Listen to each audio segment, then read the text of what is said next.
¿Están viendo la pantalla? Correcto, se mira bien, Rocío. Ok, perfecto. Bueno, buenas noches a todos. Es de enorme bendición poder colaborar en este tema tan hermoso que, que de una manera o de otra todos nos vamos a sentir muy identificados con este encuentro que tuvo Saulo con Jesús, ¿verdad? De todos los que estamos aquí de una manera o de otra, hemos tenido ese encuentro personal con Jesús, por eso estamos aquí, por eso perseveramos, por eso seguimos en este camino, pues aprendiendo cada día más. Es importante que tengamos en cuenta que esto no es un curso, esto no es un curso, es una enseñanza, pero más allá de eso, cada uno de los jueves, cada uno de los encuentros que vamos a ir teniendo, tiene que llevarnos a vivir una experiencia de Jesús, una experiencia con la palabra. Y que si bien es cierto, vamos en esta noche a seguir hablando de Pablo y de su encuentro en Damasco, porque así se llama esta formación, esto nos tiene que transformar, esto nos tiene que quitar vendas de los ojos, como lo hizo Jesús a Pablo, ¿verdad? Cuando él cayó, él se levantó y él me miraba. ¿Por qué? Porque yo siento de que de alguna manera o de otra, pues aquello que él tenía, aquella forma de mirar, aquella forma de entender, todo aquello que él había estudiado, de una manera o de otra tenía que, mm, que quitarse porque este encuentro con Jesús, toda esta transformación en él, le iba a dar una noción diferente, como lo hemos visto en las 2 semanas anteriores, ¿verdad? La nueva noción de Dios y la nueva noción de pecado. Y eso mismo nos ha pasado a nosotros, ¿verdad? Este, cuando nosotros íbamos a una iglesia, por lo menos a mí me pasaba que yo iba a la iglesia y yo veía aquel crucifijo, yo iba a las horas santas porque pertenecía a un grupo que le dábamos adoración y pues a la manera natural de uno, pues uno tampoco lo entendía. Entonces, hasta que, hasta que ya uno tiene ese encuentro personal, cuando ya uno le permite a Jesús entrar en su vida, entrar en su corazón, pues ya todo se va transformando y por medio de ese Espíritu Santo nos va revelando y nos va abriendo nuestros sentidos espirituales, ya vamos a oír, ya vamos a ver, ya vamos a hablar de una manera diferente, ¿verdad? Entonces eso no solo le pasó a Pablo, nos ha pasado a cada uno de nosotros. Yo les tengo una sorpresa. Tenemos un invitado muy especial. Este invitado nos va a dar un mensaje que, si bien es cierto, no está muy relacionado con el tema que yo les voy a exponer. Pues es un mensaje para cada uno de nosotros. Entonces, como todo mensaje de la palabra, pues tomámoslo para sí, ¿verdad? Es una carta que él hizo. Y entonces ahí cuando él habla vamos a poner el nombre de cada uno de nosotros porque es un mensaje hermosísimo. Entonces, pues yo le voy a pedir a mi hermano Pablo, ¿verdad? Que nos cuente, que nos dé ese mensaje tan hermoso que ha preparado en esta noche.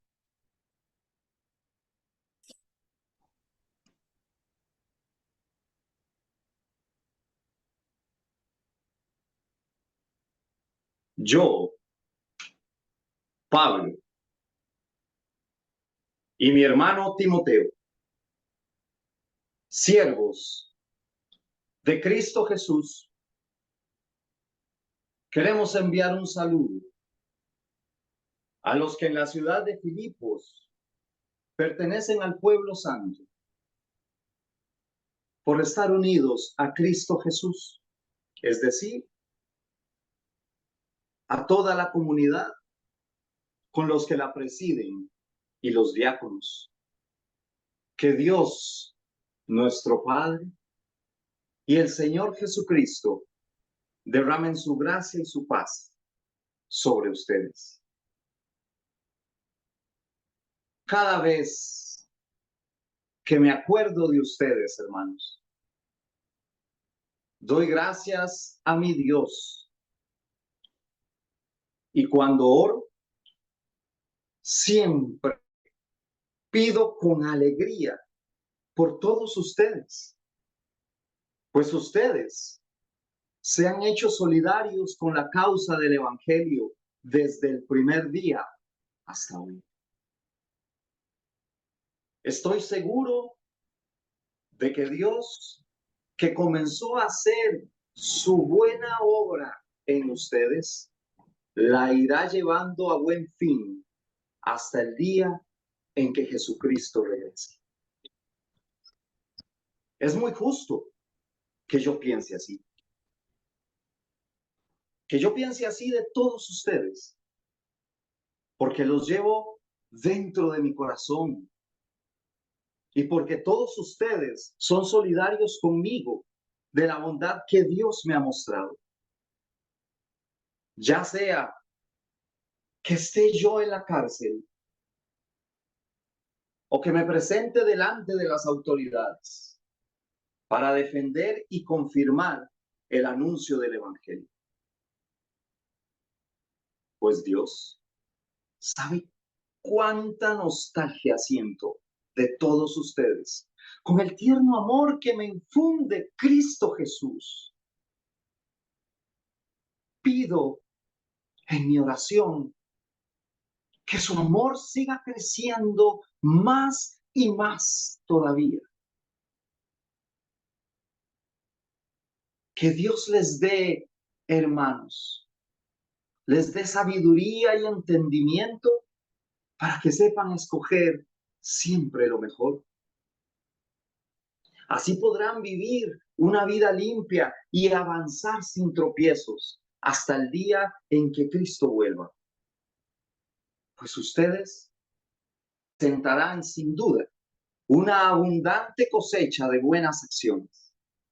Gracias a Jesucristo, para honra y gloria del Papito Dios.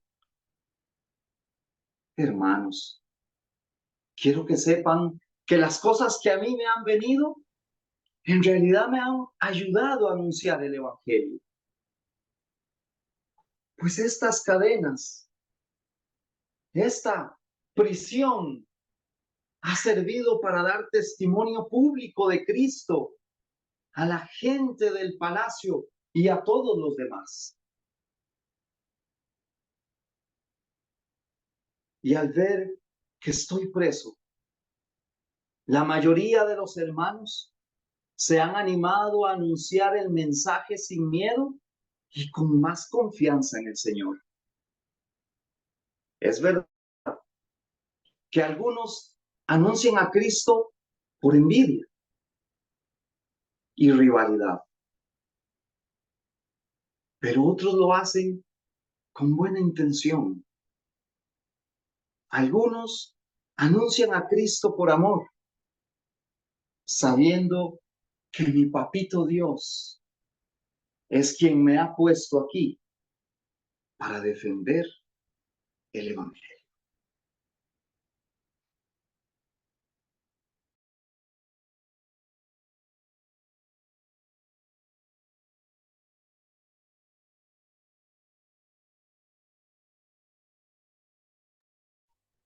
Rocío, tienes el Rocío, mute el micrófono micrófono. apagado. Ujú. Muy bien.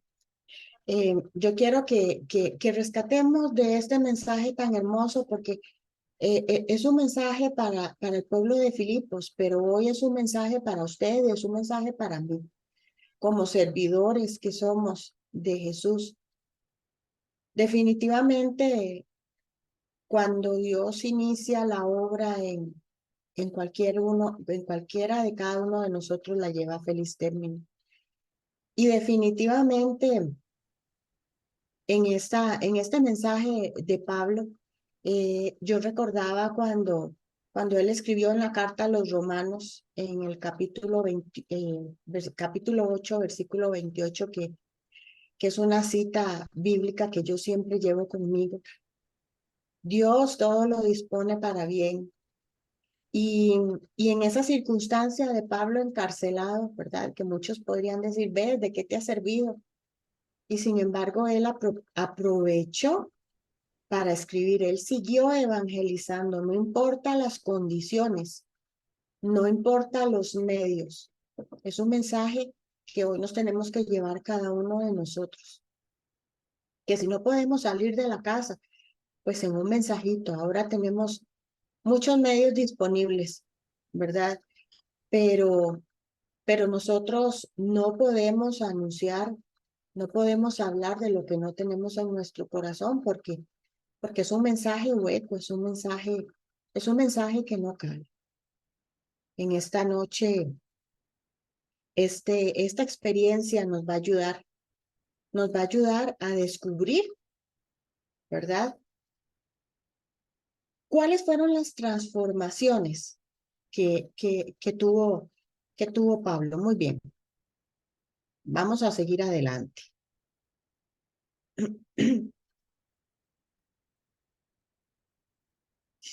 Y yo les quiero preguntar y me voy a preguntar a mí misma, ¿qué imagen tenías de Jesús antes de tener el encuentro personal con él? Bueno, yo me adelanté, yo más o menos les comenté, ¿verdad? De mi experiencia, pero, pero por cuestiones de tiempo, pues no podemos abrir los micrófonos, pero sí yo quiero que usted cierre un momentito sus ojos y reflexione. ¿Qué imagen tenía yo de Jesús antes de tener mi encuentro personal con él?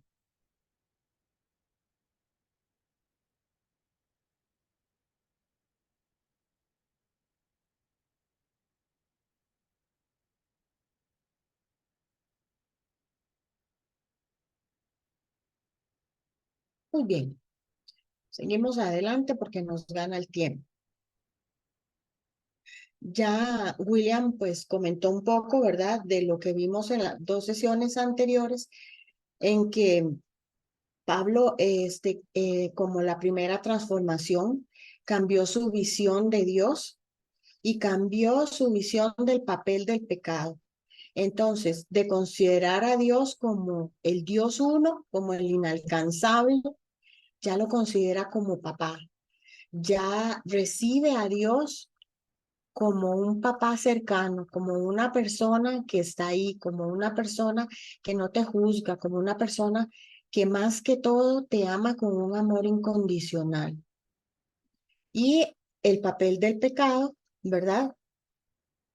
Cuando en la antigua ley, pues lo consideraban como un obstáculo para acercarse a Dios.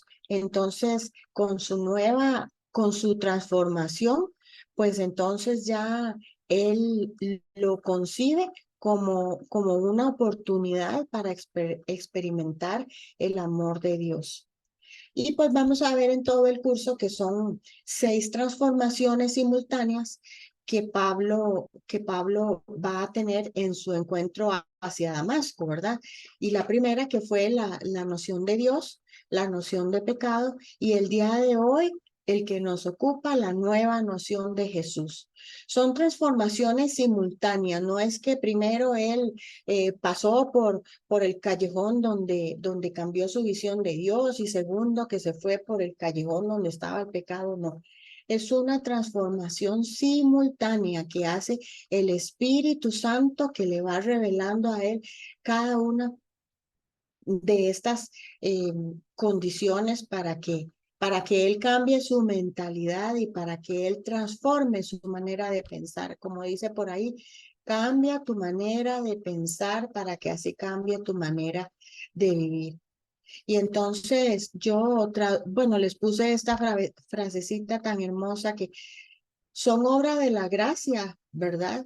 pero también es una colaboración humana, porque nosotros no podemos esperar que el Espíritu Santo haga todo, ¿verdad? Que ese encuentro personal con Jesús y por medio de su Espíritu Santo, que ya todo lo transforme y todo lo renueve. Nosotros tenemos que poner también de nuestra parte, ¿verdad? Y eso nos lo ilustra muy bien Jesús en todos los milagros que hizo a las personas cuando pasó por acá. Muy bien, ahora yo le voy a hacer una pregunta a Pablo.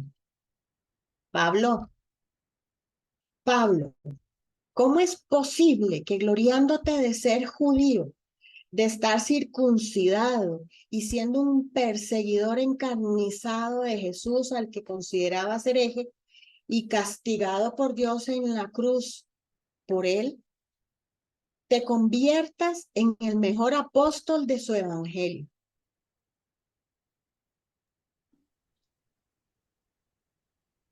Esta transformación tan radical como me la estás preguntando, tiene una simple explicación. Cristo, mi Señor, me sedujo y yo me dejé seducir por él en Damasco. Él me alcanzó y me apresó en Damasco con cadenas no como estas que hoy me han puesto los hombres, sino que me apresó con cadenas de libertad y felicidad. Mi encuentro personal con Jesucristo resucitado me fascinó de tal manera que desde entonces ya no quiero saber nada, sino de Jesucristo como mi Señor y Salvador. Hermana, esto hizo que todo lo demás fuera relativo, inclusive mi fe como ferviente fariseo.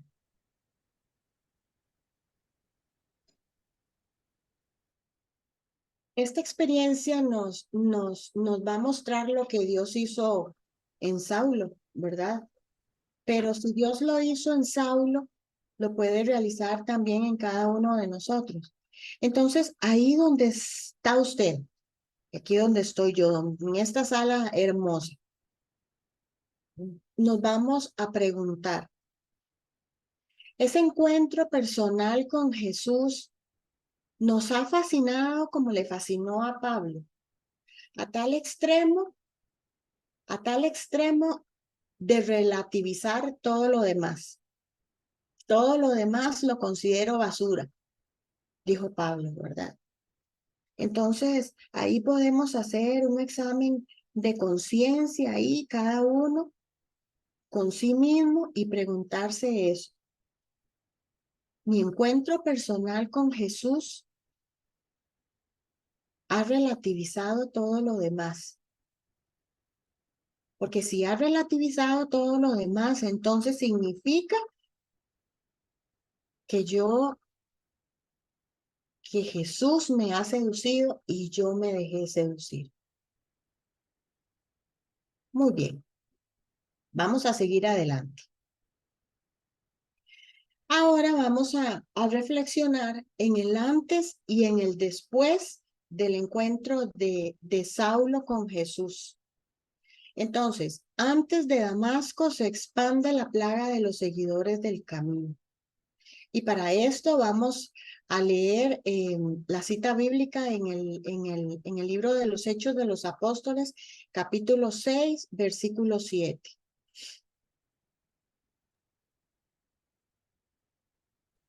La palabra de Dios iba creciendo. El número de los discípulos se multiplicaba considerablemente en Jerusalén. Incluso una gran multitud de sacerdotes iba aceptando la fe. Palabra de Dios, te alabamos, Señor. Señor. Imagínense para Saulo el radical, Saulo, el que se sabía la Torá, ¿verdad? Que desde niño fue educado. Imagínense cómo se podía sentir ese hombre tan radical, ¿verdad? Porque nos dice la palabra que Saulo era uno de los mejores, ¿verdad? Yo supongo que él estaba destinado a convertirse en uno de, de las más altas autoridades del pueblo de Jerusalén. Y que de un momento a otro, quizás, ¿verdad? Era una de las cosas que él anhelaba, con todo el conocimiento que él tenía y que de un momento a otro el mensaje de los seguidores del camino, porque así se le llamaba, ¿verdad? Así se le llamaba a los seguidores de Jesús, a los primeros cristianos.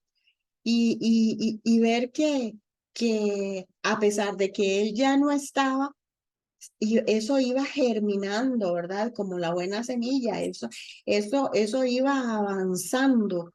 Entonces, yo me imagino que eso a él le causaba tal indignación que por eso él tomó decisiones, que por eso él se fue a las altas autoridades, como nos lo va a decir la palabra, en Hechos también,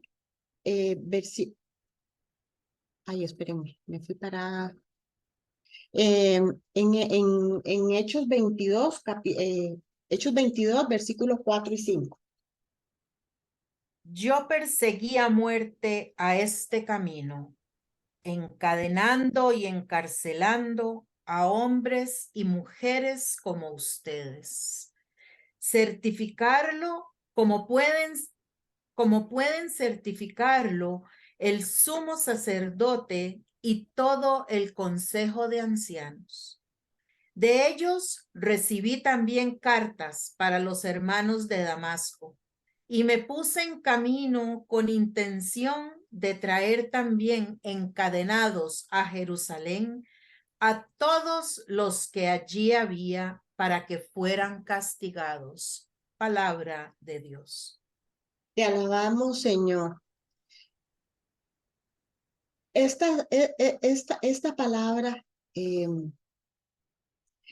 yo quiero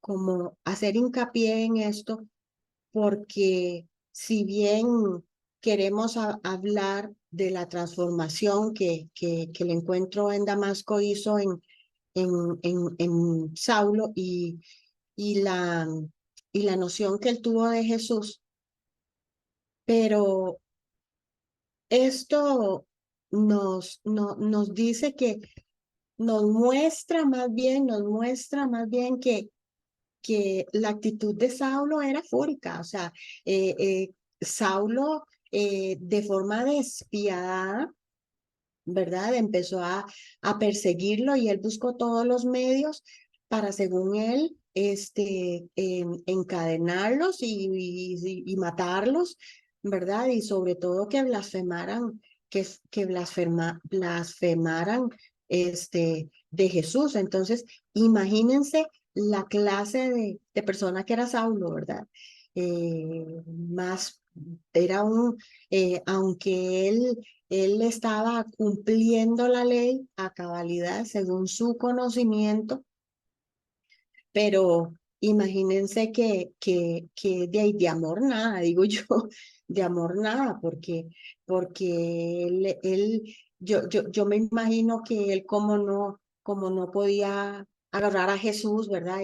Y hacer lo que él quería, y porque en su gran conocimiento para él era un hereje y para él estaba en contra de Dios, ¿verdad? Yo decía, y si él no podía hacerlo con Jesús, pues entonces lo hacía con los seguidores, ¿verdad? Y que de alguna manera o de otra daba totalmente al traste con, con, con su conocimiento, ¿verdad? Entonces, vamos a seguir adelante.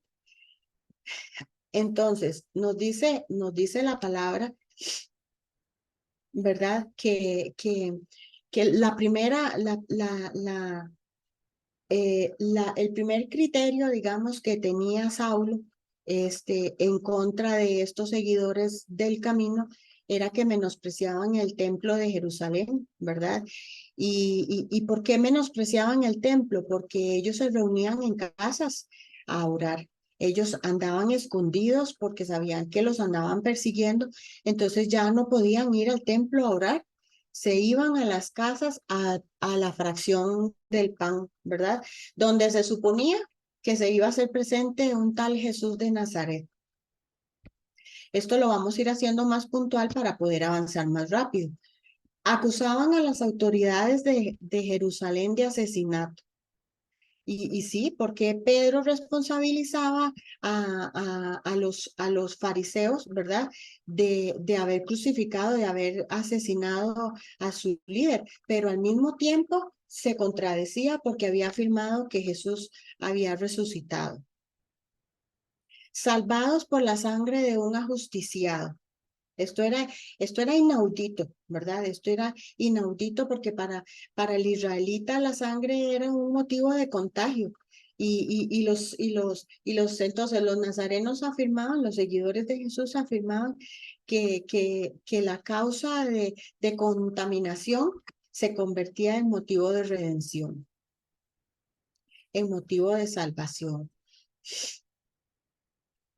Profetiza la destrucción del templo, y eso lo encontramos en el Evangelio según San Juan, capítulo 2, versículo 19, ¿verdad? Cuando Jesús le respondió a los fariseos, destruyan este santuario y en 3 días lo levantaré. Claro, ellos pensaban que se refería al templo de Jerusalén, pero Jesús se refería a su propio cuerpo. El nazareno no guardaba la santa ley del descanso sabático y él hacía milagros. Recordemos que hizo la curación de un ciego, de un paralítico, de una mujer encorvada en el puro templo, ¿verdad? Donde no podían entrar las mujeres, ¿verdad? Y ahí, como en un laboratorio, él hizo ese milagro.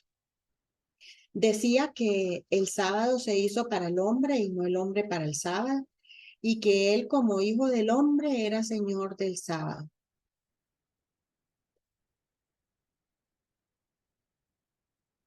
Bueno, ya puse ahí el otro, que perdona los pecados, ¿verdad? Se daba el derecho de perdonar los pecados, como lo hizo con la mujer adúltera, quebrantando la ley del Sinaí, según nos lo decía en el libro de Deuteronomio, capítulo 22, versículo 22. Que Dios no depende de las buenas ni las malas obras, imagínense. ¿Por qué? Porque pagaba salario completo aunque trabajaran poco en la viña. Lo mismo le pagaba al que entraba desde primera hora como el que entraba en la tarde, que buscaba a la oveja perdida y que daba una fiesta por el regreso del hijo rebelde. Imagínense, totalmente todo lo opuesto a la ley del Torá. Era amigo de pecadores y publicanos. Dicen por ahí que Jesús era un revolucionario porque vino de verdad, y pues él lo dijo, no vine a abolir la ley, sino que se cumpla, pero que se cumpla diferente, ¿verdad? Dice que, bueno, era amigo de pecadores y publicanos. Le seguían mujeres de mala reputación como María Magdalena. Entró a casa de Zaqueo, que era un ladrón, y lo seguía Mateo, que era recolector de impuestos. Se creía superior a los pilares de la fe del pueblo de Israel, porque en 6 ocasiones afirmó que Moisés dijo una cosa, pero que él indicaba otra mejor. Él presumía de ser superior al sapientísimo rey Salomón, y que era señor de David, que era rey modelo de Israel y aseguraba que existía antes que Abraham. Estaba endemoniado, ¿verdad? Porque como Dios no escuchaba a los pecadores que violaban la ley, entonces seguramente él expulsaba a los demonios con el poder de Belcebú, príncipe de los demonios. Faltaba el respeto al Dios 3 veces santo. ¿Por qué? Porque lo llamaba Abba Padre. Yahvé de los ejércitos, nombre inefable, ¿verdad? ¿Cómo iba a llamar papá al nombre sobre todo nombre? Y se autoproclamaba igual a Dios.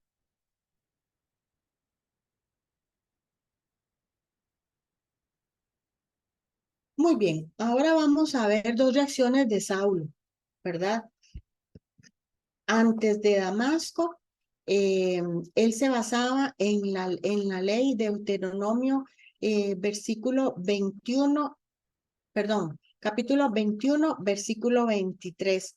Un colgado es una maldición de Dios, por eso él no podía aceptar que sus seguidores este, siguieran reuniéndose y siguieran predicando la palabra de Jesús, las enseñanzas que Jesús les había dado cuando estuvo con ellos.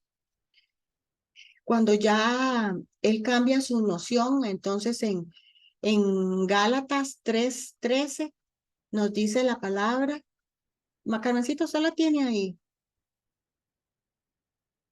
O no sé si la leemos de aquí. Gálatas 3:13, se lo leo de ahí, si Sí, gusta. por favor.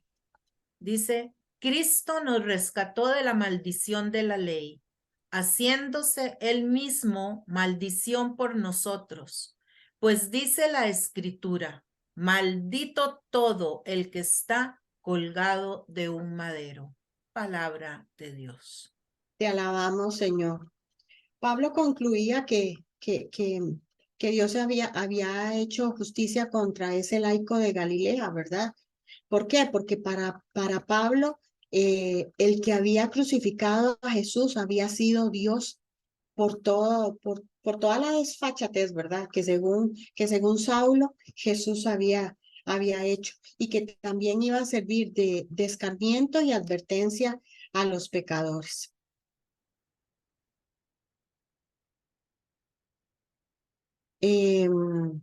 Y vamos a leer también en el libro de los Hechos, capítulo 26, versículo 11. Y nos dice la palabra de Dios. Y muchas veces, castigándolos por todas las sinagogas, los forcé a blasfemar y enfurecido sobremanera contra ellos, los perseguía hasta en las ciudades extranjeras. Y precisamente camino a Damasco con este encargo que él llevaba, precisamente eso es lo que, lo que él iba a hacer. El celoso defensor de la verdad obligaba a los seguidores de Jesús a blasfemar contra él, ya que el Dios de justicia lo había castigado con esa muerte ignominiosa. Entonces, aquí yo le pregunto a usted y yo me pregunto para mí, ¿qué tipo de persecuciones hemos tenido nosotros? Porque ninguno de nosotros está exento también de ser un Saulo, ¿verdad? Ninguno de nosotros, antes de un encuentro personal de Jesús, está exento de haber criticado contra los servidores, ¿verdad? Y podemos ilustrarlo con muchos ejemplos. Íbamos a misa sin tener noción de lo que escuchábamos, nada más porque teníamos que cumplir con un mandato, ¿verdad? Porque teníamos que, si no íbamos a misa, ya estábamos faltando al tercer mandamiento de la ley de Dios. Y muchas veces estábamos ahí y criticábamos al que leía, que no se oía, que qué mal que leía, que el padre nada que ver la humildad del padre con el evangelio. Que muchas veces, que muchos de los que estaban ahí sirviendo en la iglesia, salían de la iglesia y andaban haciendo cosas que no tenían que hacer, ¿verdad? Cuando eso no nos tocaba a nosotros juzgarlo. Entonces, nosotros somos muy dados a emitir juicios de valor, a caer en el pecado de la murmuración, que es un pecado tan dañino, un pecado que nos envenena nuestro corazón. ¿verdad?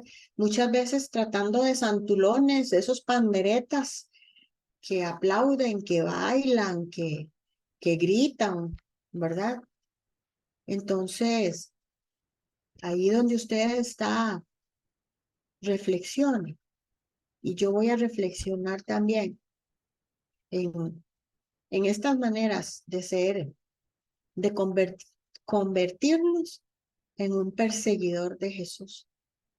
Porque más allá de predicar, de criticar, de perseguir a un servidor, estamos persiguiendo a Jesús porque Él se lo dijo, Saulo, Saulo, ¿por qué me persigues? Y Él estaba persiguiendo a los seguidores de Jesús, ¿verdad? Entonces, podemos reflexionar ahí en nuestro interior cuántas veces hemos perseguido a Jesús por medio de nuestros hermanos.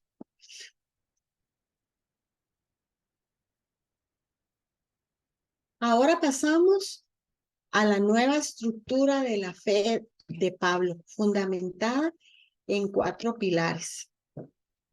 El primer pilar lo encontramos en el libro de los Romanos, capítulo 9, versículo 5.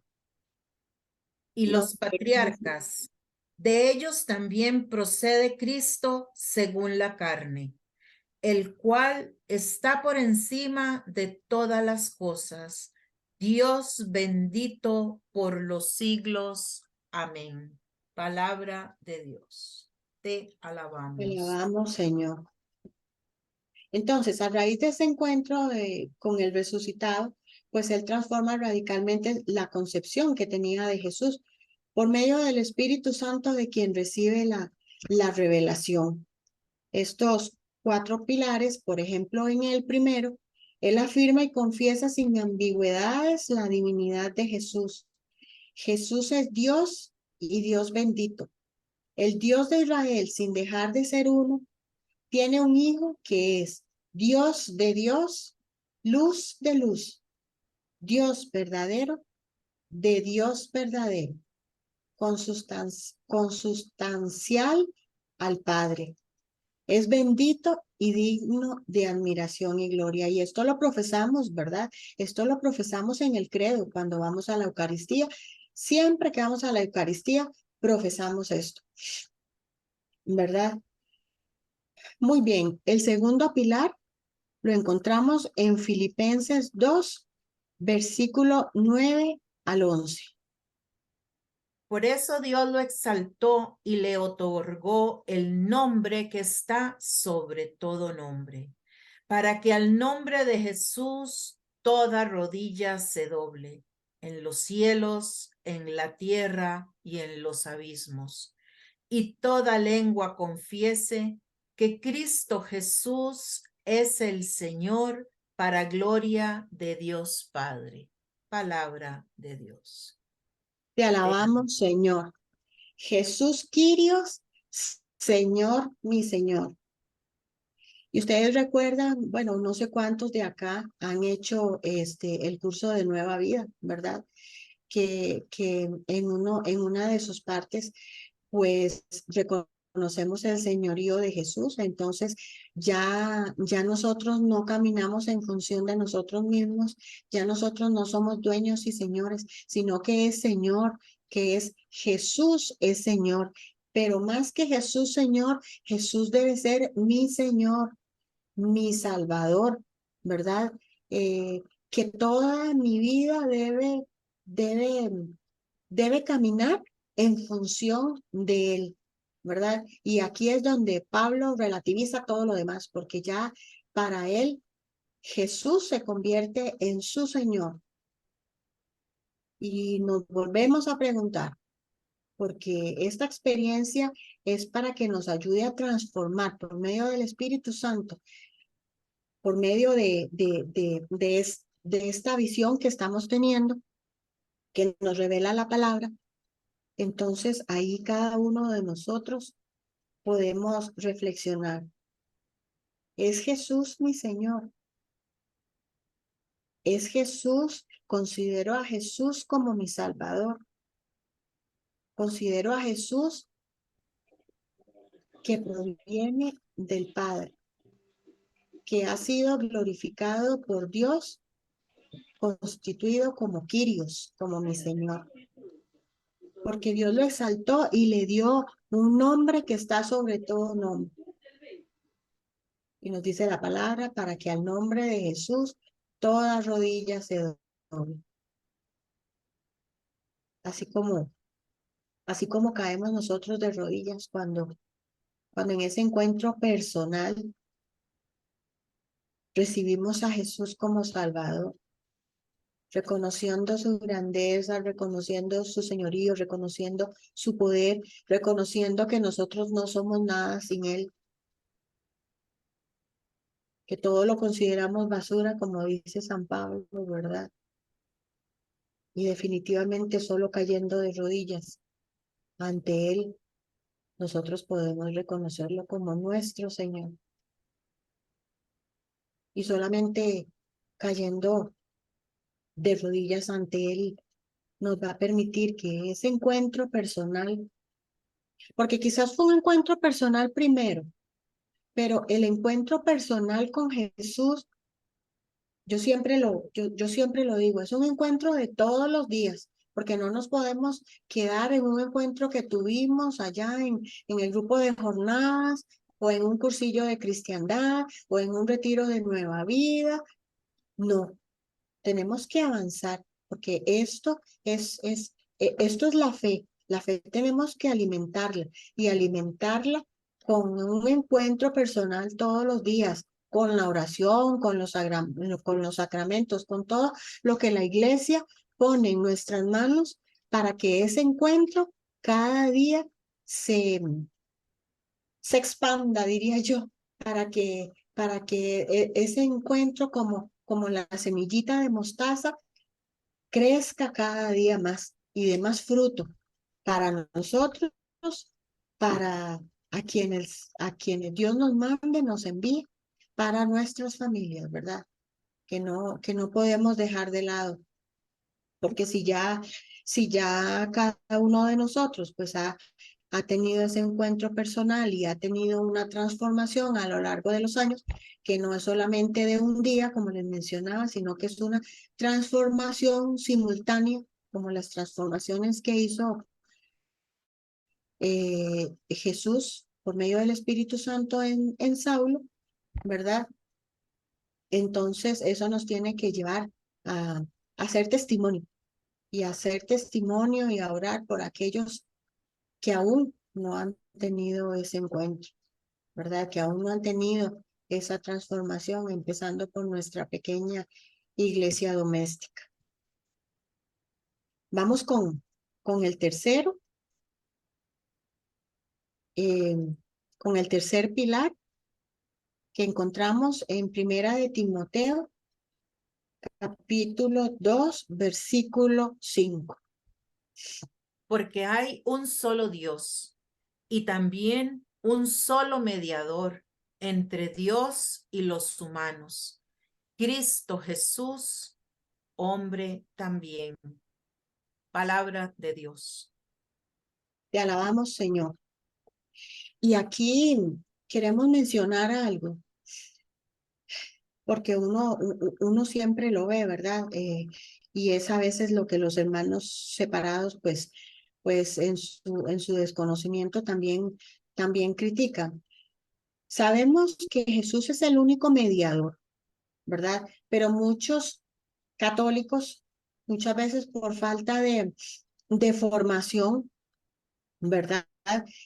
Sabemos que los santos son intercesores. Sabemos que nuestra Madre Santísima es intercesora y que cuando uno, por ejemplo, en la romería, que uno camina por amor a ella, uno tiene que tener la convicción de que ella no es quien hace los milagros, de que ella no es la mediadora, que ella es la intercesora, al igual que los santos, ¿verdad? Que el único mediador entre Dios y los hombres es Jesús, como él también lo dijo, yo soy el camino, la verdad y la vida.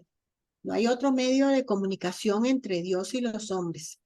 es una misión exclusiva y excluyente. Entonces, cuando los cristianos de Galacia tratan de volver a la ley como fuente de salvación, Pablo reacciona violentamente y les dice, eso lo encontramos en Gálatas 7:9. Yo no sé si se la di, Carmencita.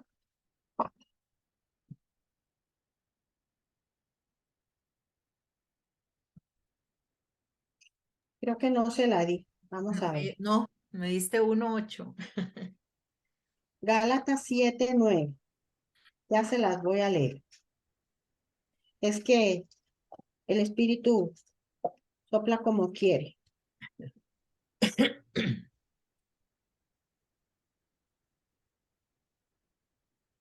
Gálatas, se me perdió Gálatas.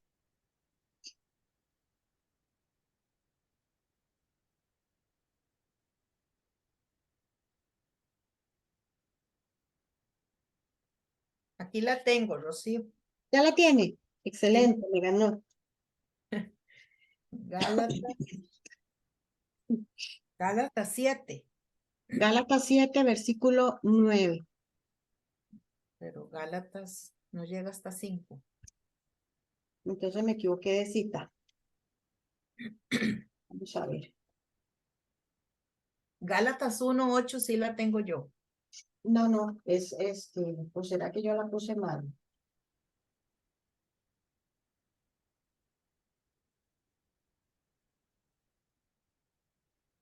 Aquí la tengo. Vamos a ver, nos dice, estúpidos Gálatas, no hay otro evangelio. Hay de aquel que les predique lo contrario. Ni un ángel del cielo tiene autoridad para modificarlo. Palabra de Dios, te alabamos, Señor. Entonces, pues para ellos, para él, eso era un excomulgado, el que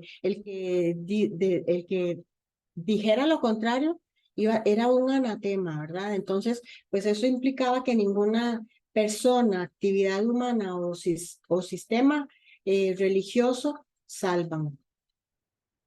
Y vamos a al cuarto pilar, que lo encontramos, aquí tenemos dos citas, Hechos 10:10 y Hechos 13, versículo 38 al 39.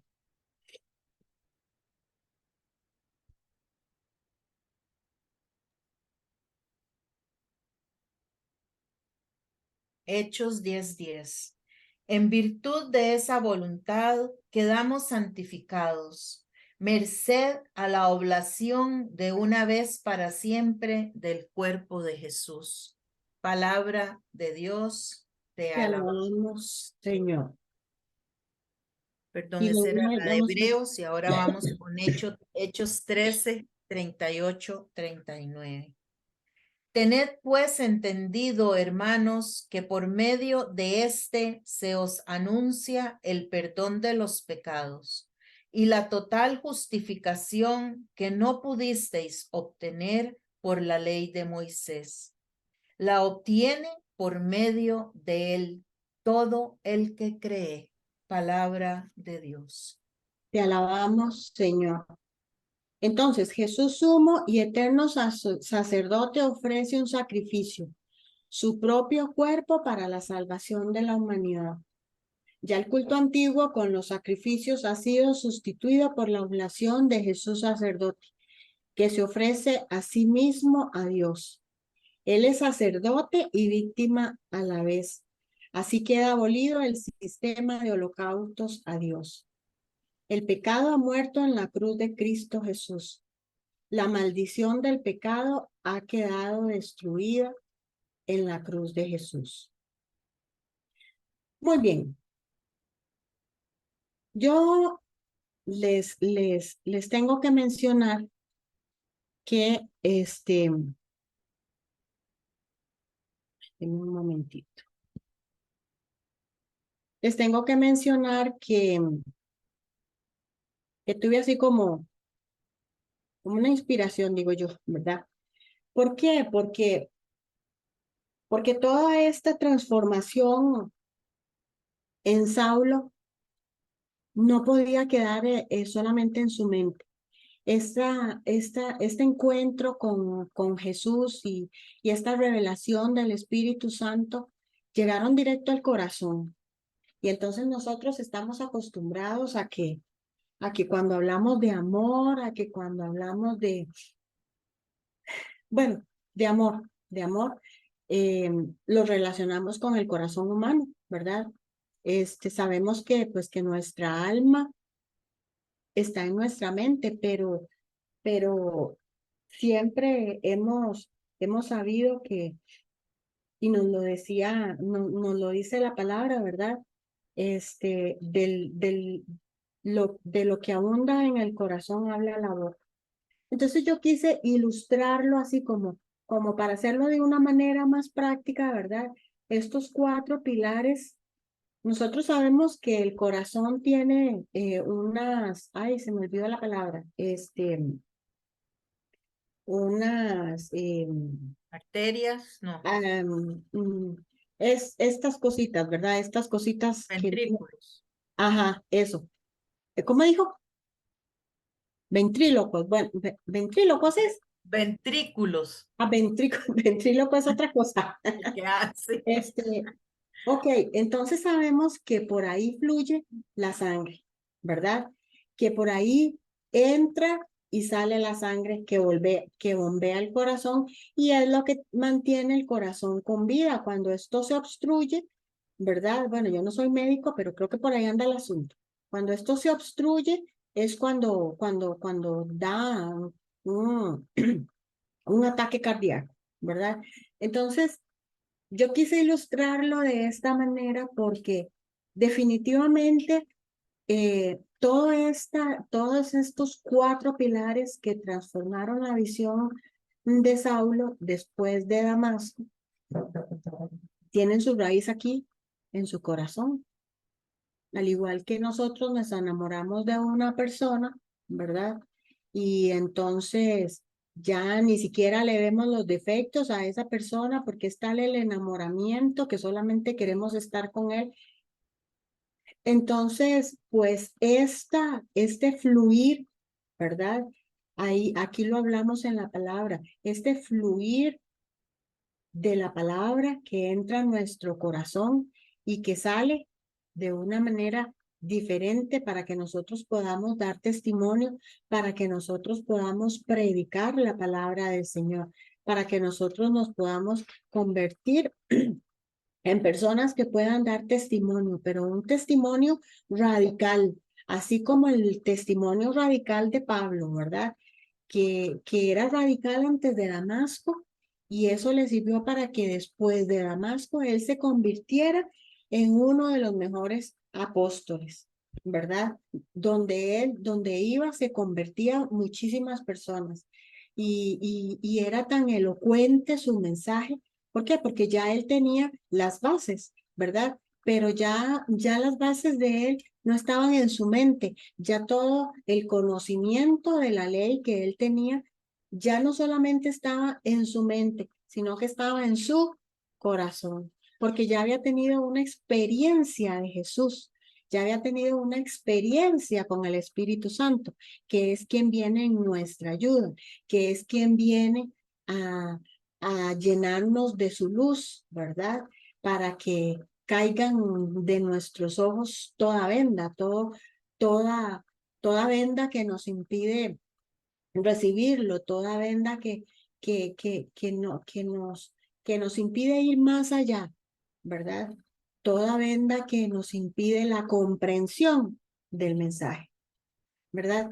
Entonces, pues en este primero, ¿verdad? Cuando él reconoce a Jesús, bendito por los siglos, pues yo lo relacionaba cuando nosotros empezamos ya, después de ese encuentro, a rendirle adoración, ¿verdad? Porque ya no está Jesús ahí para nosotros solo para pedirle y pedirle y pedirle, sino simplemente para reconocer su divinidad, para reconocer su poder, su gloria. Entonces, ¿en qué nos convertimos? Nosotros tenemos que convertirnos en adoradores, en adoradores, en espíritu y en verdad. Y el de Jesús Quirio, Señor mi Señor, bueno, que ya les comenté un poco más, ¿verdad? Cuando se convierte en nuestro Señor, en mi Señor, en su Señor, ¿verdad? Alrededor de quien gira nuestra vida. Jesús, único mediador entre Dios y los hombres. Entonces aquí ya nosotros cambiamos nuestra mentalidad, ¿verdad?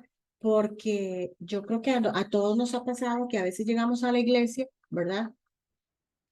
Y está el Santísimo expuesto y muchas personas pasan de lado y se van a donde María, se van a donde Jesús Nazareno, se van a donde San José, depende del santo, de los santos, de las imágenes de los santos que tengan en las iglesias, ¿verdad?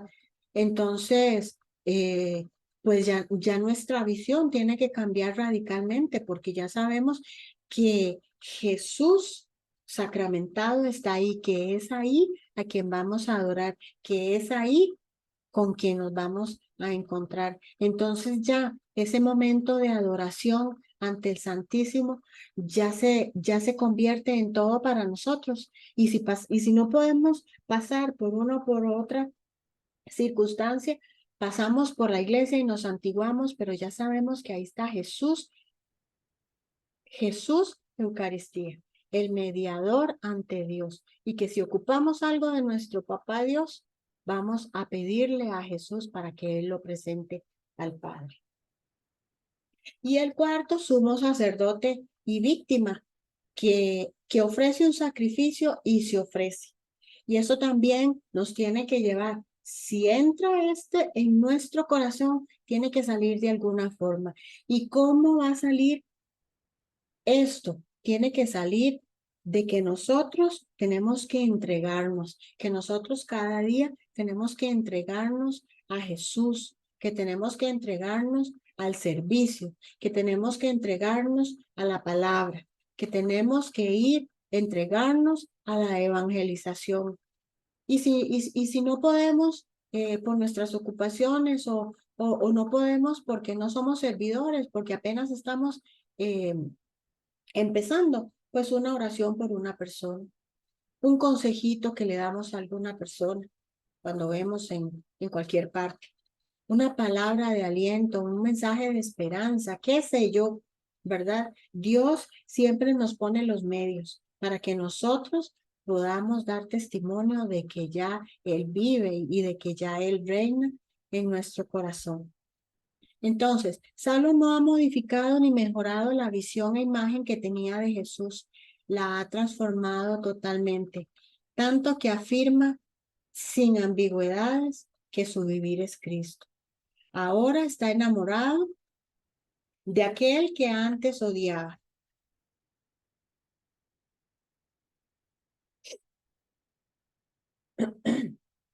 Está fascinado y por eso no quiere saber otra cosa que de Jesucristo.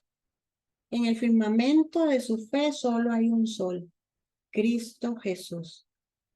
Entonces, yo les voy a pedir que abran sus micrófonos. Vamos a ver cómo estamos del tiempo, si vamos a atrasar un poquito, pero yo creo que vale la pena. Entonces yo les voy a pedir que abran sus micrófonos y que repitamos esta frase. Solo se puede estar enamorado de aquel que te ha cautivado. Vamos al contar. 1, 2, 3. Solo se puede estar enamorado de aquel que te ha cautivado. Lo vamos a hacer en modo personal. Solo puedo estar enamorado de aquel que me ha cautivado. 1, 2, 3.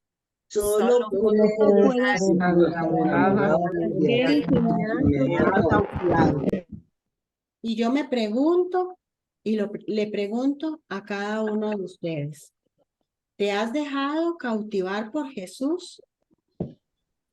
Y vamos a meditar ahí en nuestro corazón unos segunditos. ¿Te has dejado cautivar por Jesús?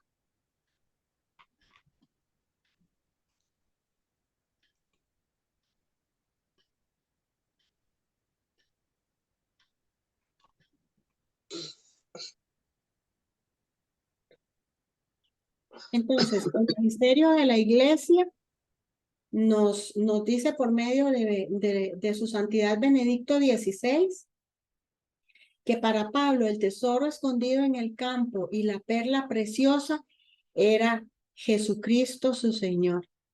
¿Recuerdan la parábola, verdad? Entonces, esto no es una concepción mental o intelectual, sino una experiencia para que vivamos enamorados y fascinados por Jesucristo. ¿Y cómo lograr esta experiencia? Pues viviendo cada día en comunión con Él y tener un encuentro personal cada día. Entonces, vamos a escuchar qué le quiere preguntar la farisea. Hoy tenemos una farisea. ¿Qué le quiere preguntar la farisea, aprovechando que tenemos a Pablo en esta noche con nosotros? Saulo, Saulo de Tarso, ¿qué te glorías de ser judío y fariseo? Tú traicionaste la fe de tus padres. Defraudaste a tus colegas. Sí, nos defraudaste. ¿Y sabes qué? Nos desilusionaste. A nosotros y a tu maestro Gamaliel. Cuando no simplemente nos dejaste, sino que te pasaste al equipo contrario,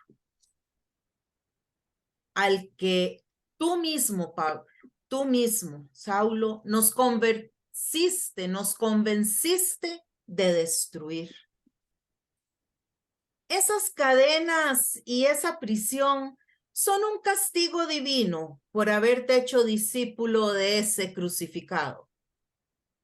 Ojalá y el Dios justo, cuyo nombre es santo, descargará el furor de su cólera, como lo hizo con el Nazareno, clavándolo en la cruz. Espero que un día te corten la cabeza para que dejes de concebir tanta herejía.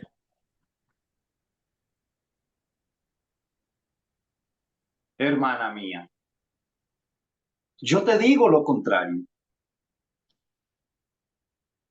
¿Cómo desearía que tú te abrieras al don de la fe para que experimentaras la misericordia de Dios? Ay, si conocieras a Jesucristo, te fascinarías con Él, te enamorarías de Él. Que su Santo Espíritu te haga descubrir las riquezas que hay en Cristo Jesús. Si un día, como tú me sugieres, me cortaran la cabeza, me harían un gran favor. Pues para mí la muerte es una ganancia, ya que sueño y anhelo encontrarme otra vez con el que me cautivó en el camino de Damasco. Tengo nostalgia de aquella voz que me llamó 2 veces por mi nombre en la lengua de mis antepasados: Saulo, Saulo. Oh, cómo quisiera que para ti la muerte también fuera una ganancia. Pero tengo un problema.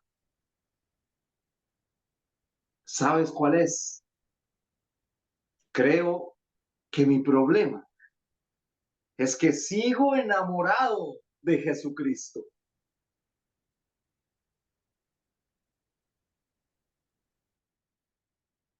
Ahora, yo me pregunto y yo le pregunto a usted, ¿seguimos enamorados de Jesucristo? Perdón. ¿Seguimos enamorados después de aquel encuentro personal con Jesús? ¿O se quedó ahí? ¿O se quedó ese encuentro personal hace tantos años? ¿O lo estamos alimentando? Estamos alimentando esa relación de amor todos los días con los sacramentos, como les mencionaba ahora, con la Eucaristía, con la oración personal y la oración comunitaria, abriéndonos a nuevas enseñanzas que nos vayan quitando esas vendas, porque todos estos encuentros son enseñanzas, son experiencias que nos nutren. Y cada una de ellas es una oportunidad para volvernos a enamorar de Jesús. Podemos reflexionar. Ya casi concluimos y pues podemos decir ya a manera de resumen que antes de Damasco, Pablo considera a Jesús como maldecido por Dios en la cruz.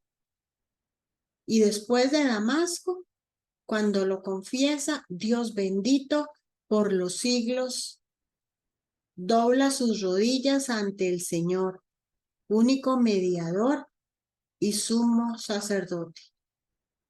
El encuentro con Jesús resucitado ha relativizado todo. Ese encuentro con Jesús ha relativizado todo en tu vida. Sigue siendo Él la prioridad. Sigue siendo Él todo. Como lo fue para Saulo. Y esto igual que la historia universal, ¿verdad? Antes de Cristo y después de Cristo. Esto tiene que ser para nosotros como esa misma historia de Saulo. Antes de Cristo, Saulo. Después de Cristo, Pablo. Antes de Cristo, Rocío con todos sus errores, con todos sus pecados. Después de Cristo, pues Rocío con todos sus pecados, pero con una noción diferente, buscando todos los días la comunión, buscando todos los días la santidad a la que estamos llamados todos y cada uno de nosotros.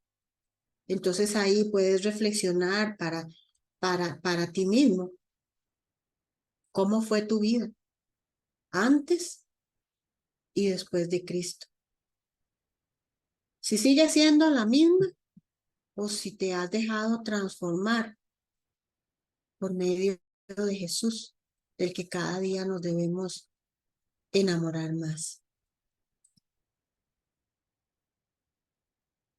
Entonces, si Saulo fue capaz de transformar su noción del Mesías gracias a su experiencia en Damasco, pues entonces nosotros también estamos llamados a que esa experiencia que hemos vivido, si hemos tenido nuestro Damasco personal, que nos fascine y nos enamore de Jesucristo. Entonces yo le lanzo una pregunta a usted y la lanzo para mí. ¿Conoces a Jesucristo por un catecismo, por una estampa, por una imagen o por una revelación del Espíritu por medio de un encuentro personal? ¿Estás enamorado de Jesucristo?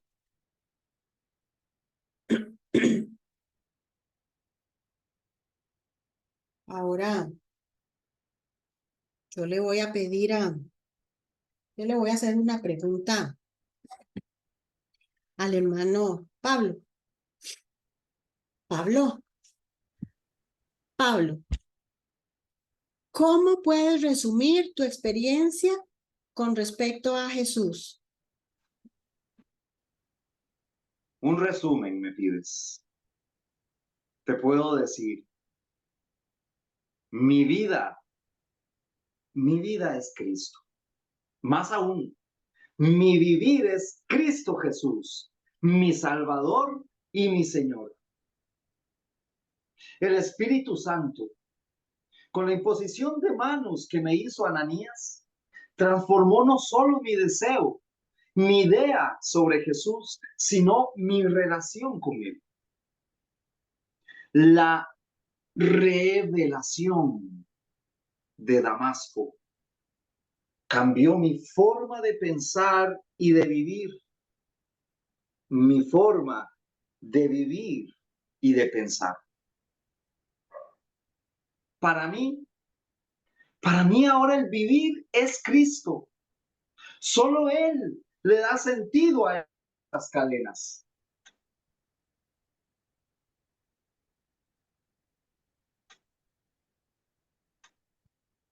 Muy bien. Entonces, si Saulo que profirió blasfemias, porque imagínense todo lo que hizo, o sea, ahí lo pueden meditar en Hechos, la cita que les dimos,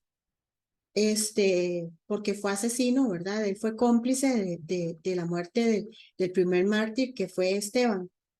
Entonces, si él que profirió, que fue, bueno, un asesino, digámoslo así, que profirió blasfemias y maldiciones contra Jesús, fue capaz de doblar sus rodillas para expresarle las cosas más bellas, también nosotros con el Espíritu Santo podemos profesar que Jesús es Señor y Dios bendito por los siglos.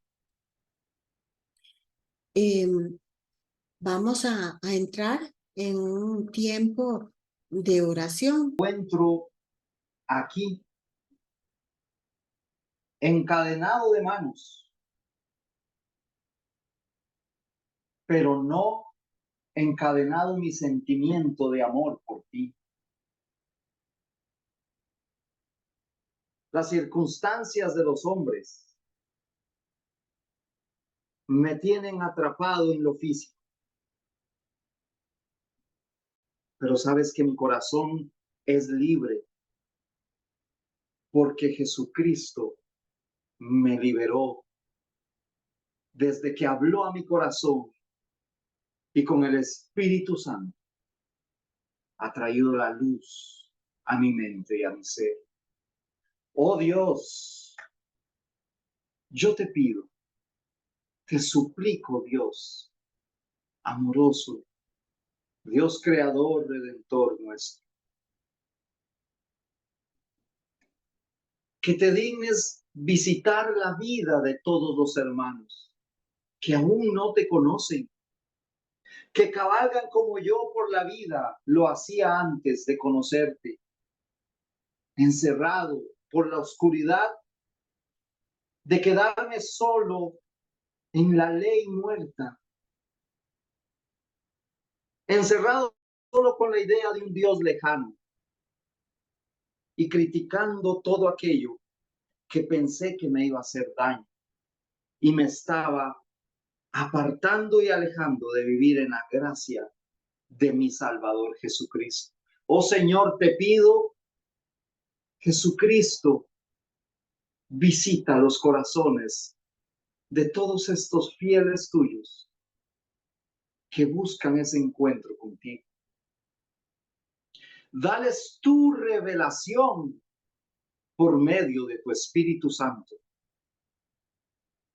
Envía esa luz, esa verdad, esa libertad, y que encuentren en ti que tienes palabras de vida eterna, la razón para poder levantarse, para que se quite de sus ojos, de su mente y su corazón todas aquellas dudas, aquellas vendas. Yo viví 3 días ciego a raíz de aquel encuentro contigo, Jesús. Pero sé que aquí hay hermanos que tienen más que ese tiempo, semanas, meses o años, en que no han podido encontrar tu luz. Y hay otros que encontrándose contigo aún no están seguros de que tú seas su Salvador. Yo te pido, Señor, que con la gracia del Espíritu Santo visite sus corazones. Visita, oh Jesús, sus vidas. Envía la luz de tu Espíritu Santo para que ellos, al igual que a mí, les suceda el enamoramiento de tu palabra y de tu persona, de tu verdad y de tu luz. Yo te pido, Señor, que infundas esa seguridad en su corazón para que te puedan proclamar como hijo único de Dios, su Salvador. Que ellos te puedan decir, Jesús es Dios bendito. Hoy te pido, hermano, que estás en tu aposento. Di en tu corazón y en tu mente, Jesús es Dios bendito. Créelo, hermano. Jesús es Dios bendito. Él es Kyrios. Él es el único mediador. Él es tu sumo sacerdote. Dilo en tu corazón. Que no te ciegue esas cadenas que tienes en tu vida para aceptar la salvación, para aceptar al único que va a salvar y a sacar tu corazón de la cárcel, del pecado y de la duda. Dilo, Jesús es Dios bendito. Jesús es Señor, mi Señor. O Jesús es mi único mediador entre Dios y yo. Él es el sumo sacerdote. Déjate alcanzar por Él. Y si es que lo estás persiguiendo como yo lo hacía, te digo, hermano, te digo a ti, hermana, déjate alcanzar por su misericordia. Déjate alcanzar por su luz.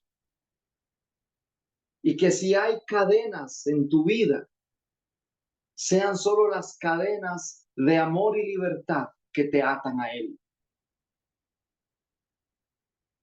¿Quieres vivir encerrado?